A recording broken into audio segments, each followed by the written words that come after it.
here's what everyone's talking about after Friday night's Dodgers victory, and it's not just the impressive 13-7 scoreline against their division rivals. The Los Angeles Dodgers bounced back in spectacular fashion Friday evening, dismantling the San Francisco Giants 13-7 in a game that leveled their series at 1 win apiece before Sunday's decisive finale. But here's where the celebration took a concerning turn. Veteran third baseman Max Muncy became the unfortunate target of yet another beating, marking his second consecutive night of taking a pitch to the body. The incident unfolded during the sixth inning's opening moments when Giants southpaw Matt Gage delivered a 94.1-mile-per-hour sinker that found its way directly into the side of Muncy's helmet. The impact sent the 35-year-old crashing to the ground where he remained motionless while gripping his head, a sight that had Dodger Stadium holding its collective breath for what felt like an eternity. After receiving attention from the team's medical personnel, Muncy initially demonstrated his trademark toughness by remaining on the base paths. However, the Dodgers organization wasn't taking any chances. By the time the bottom half of the sixth inning rolled around, utility player Kike Hernandez had taken Muncy's place in the field, a precautionary substitution that raised immediate questions about the severity of the injury.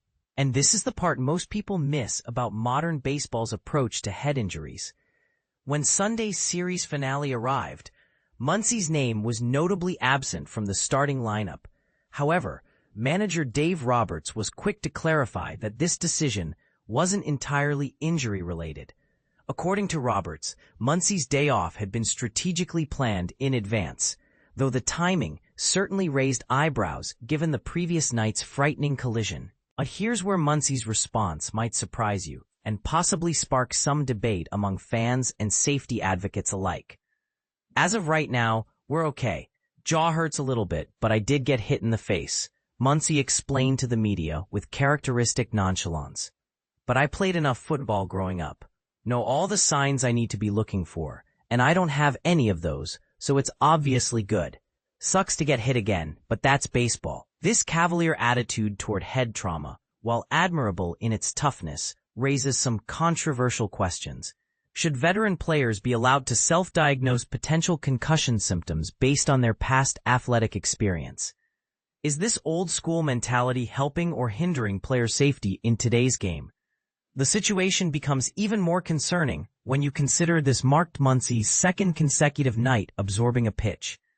Just 24 hours earlier, he'd been struck on his right wrist during Friday's eighth inning. While X-rays came back negative for fractures, Roberts revealed that Muncy had expressed uncertainty about his throwing ability following that initial impact, yet he continued playing until the bottom of the eighth.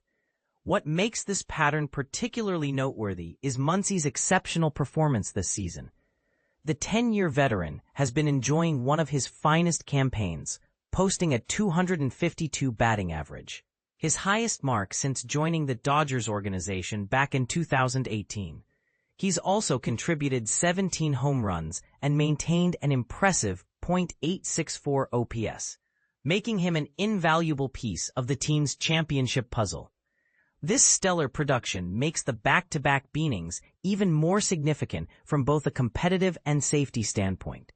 When a player of Muncy's caliber is performing at peak levels, the temptation to rush back from injuries, even potential head trauma, becomes that much stronger. Looking ahead, the Dodgers are optimistic about Muncy's availability for Monday night's series opener against the Philadelphia Phillies, scheduled for 7:10 p.m. PT.